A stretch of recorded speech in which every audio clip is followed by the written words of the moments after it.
It's Deb here with Creative Life. Thank you all so much for joining me today. I hope you all are having a great day. Before we get started, if you can just give my video a thumbs up, I would appreciate it. And thank you guys for supporting me and my channel. So today I have a fun crafting project for you, and we're going to be using the Trace Jolie November kit. And this is the scrapbook kit for the month of December, and we're using the 3/4 designs Christmas Magic collection, and this paper is so pretty, you guys. It is just absolutely gorgeous. And we're going to be using the Curio Clock that comes with this scrapbook kit. So, you guys ready to get started? Let's go. Okay, so to begin, we're going to go ahead and grab our angel. And this is the chipboard angels, and you can find these in the shop. We're going to go ahead and place glue on top of these, and then we're going to go ahead and place some glitter. Now, the glitter that I chose is a really fine white glitter, and I am kind of patting the glue around the angel so I get really good coverage on here. So that is what I'm doing, and then I'm just going to tap off, and then I'm going to do the other side. And once you're done, then you can go ahead and set aside. Now it looks like I'm putting a lot of glue on here, but I'm really not. I only like squirted like a little bit and then kind of drew the rest of it with the nozzle.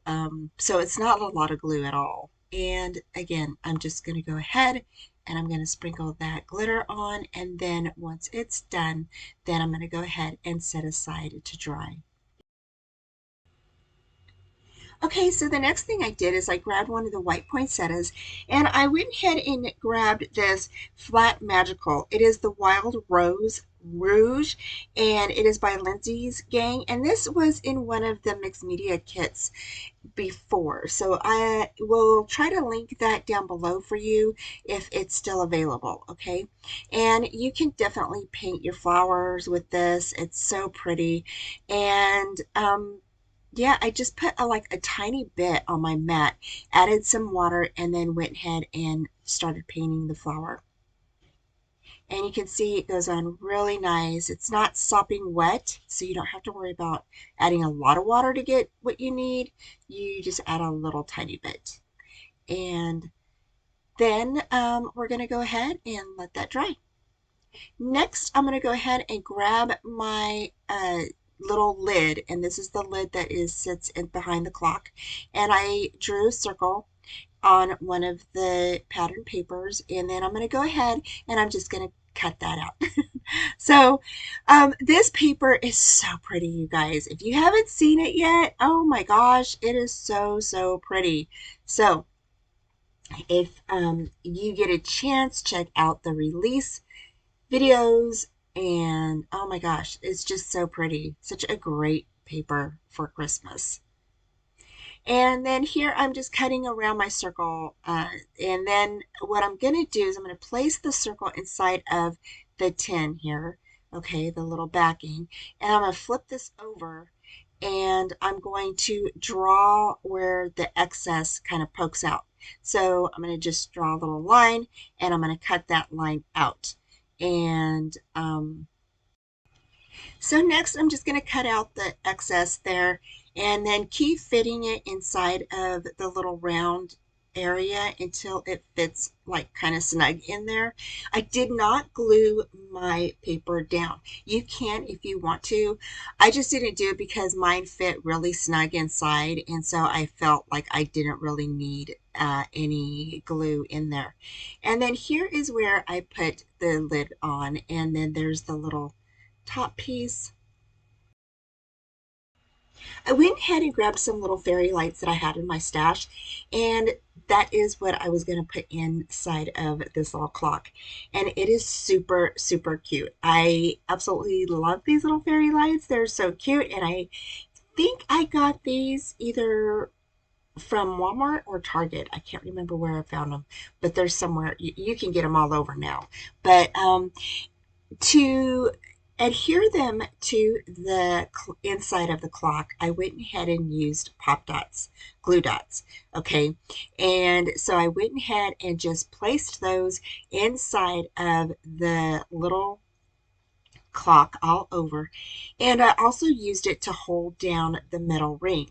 Now, I was having some issues with the metal ring, so because I used glue and that didn't work. So I used these little glue dots, and then I went ahead and also used hot glue, and that seemed to work some. But you can use E6000 or something, something along that effect, some like maybe some super glue or something.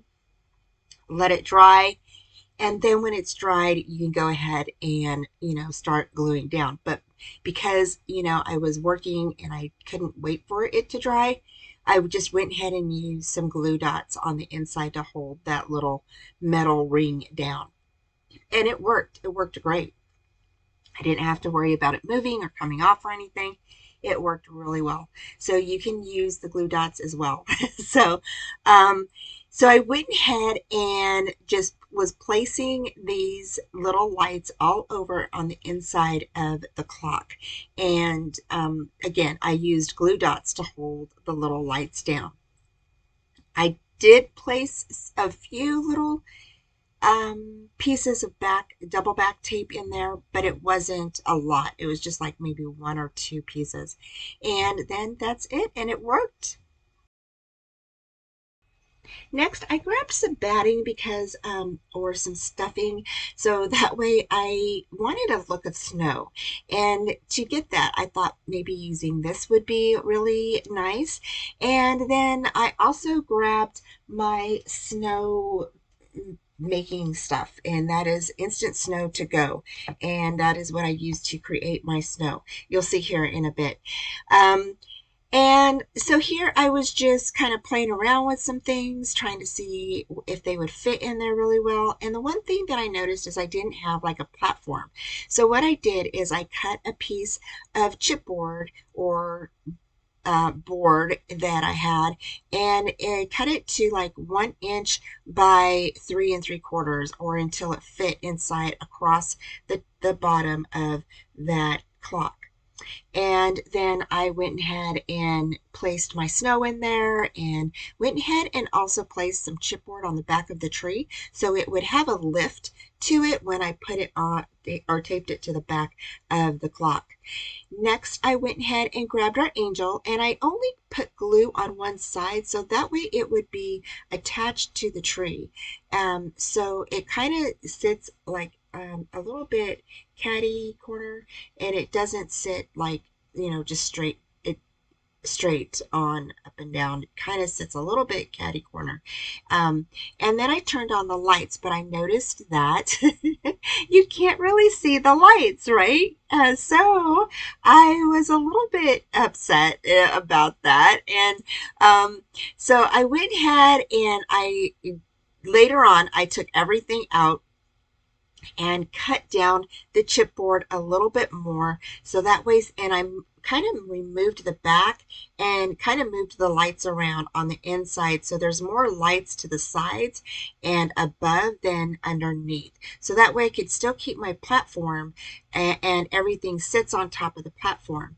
So next I am just decorating. I just grabbed some foliage from my stash, and I'm just working this so that way, and so it goes on there. And these are some like old plastic holly leaves that I had in my stash. Now, I'm not sure if some of you remember some of the old, like 1960 or 1960s, maybe 70s, old type of holiday decor that they had. Some things were plastic and stuff, and so I found some of those in my mother-in-law's items and in my mom's stuff, and so I kind of just took a bunch of stuff from their Christmas stash, and I just kind of kept it because I like decorating, and we do crafts, so I thought this would be really fun to use. So I took apart I mean, I have so much Christmas stuff. I could probably, make stuff forever. And like foliage and flowers and all kinds of stuff. But so I took this stuff and I went ahead and kind of tore it apart, and that's what I got. So, what I decided was to create another type of using kind of some different leaves that I had in my stash. I used those plastic leaves, but I just didn't. I liked them, but I didn't like them. So I went ahead and found these little holly, tiny holly leaves, and I used those instead. So I went ahead and grabbed the flower again, and I went ahead and placed that on there. Now you can see I placed a snow around the top and the bottom, and I did place some little foliage up on top, and um, little pine tree branches up on top there with a little bow, and I just think that looks so cute. And I did take off the Merry Christmas because I just felt like it didn't go. So I went ahead and again placed this on there, and I think that this looked so stinking cute. I absolutely love how this looked. So I hope that you guys enjoyed the tutorial today. I really had fun decorating this for you, and I think that this little clock turned out so cute. So this is my first Curio clock I've ever made, and I have to say I was really intimidated by it, at first. But after I got going, I was really excited about it, and really had fun creating this clock. I really want to do more in the future because they are so fun. And here I'm just adding some more snow to the sides and all over, just to make it really kind of Christmassy. I hope y'all get a chance to make one and check out the scrapbook kit. Okay, so we're done with our little Curio clock, and I absolutely love how this turned out. I love how we painted one of the white poinsettia flowers red, and then we're used one of the plain white ones. I went ahead and added snow around the little clock area, and then used some of this foliage bow from my stash. And then we painted, or I mean, we glittered up that little angel back there, and she is so stinking pretty. I absolutely love how she looks. And then we added a little Christmas tree with a couple of little gifts back there. I just think this turned out so stinking cute. Of course, you could always add more if you wanted to. I did rearrange the lights so you can see it light up a little bit more on the edges here, and I just think that that adds a little bit more to the little Curio clock. So I think this turned out super cute. So this is the Curio clock from the scrapbook kit. I hope you all enjoyed this short tutorial. Thank you so much for joining me, and I have all the links down below in the description box. Thanks again for joining me. Take care, and I will talk to you soon. Bye. Thanks for joining me today. Head on over to Trace Jolie to check out their shop, and please like, subscribe, and comment. And come join me for Friday night live shows, Friday night at 4:30 p.m. Central Time.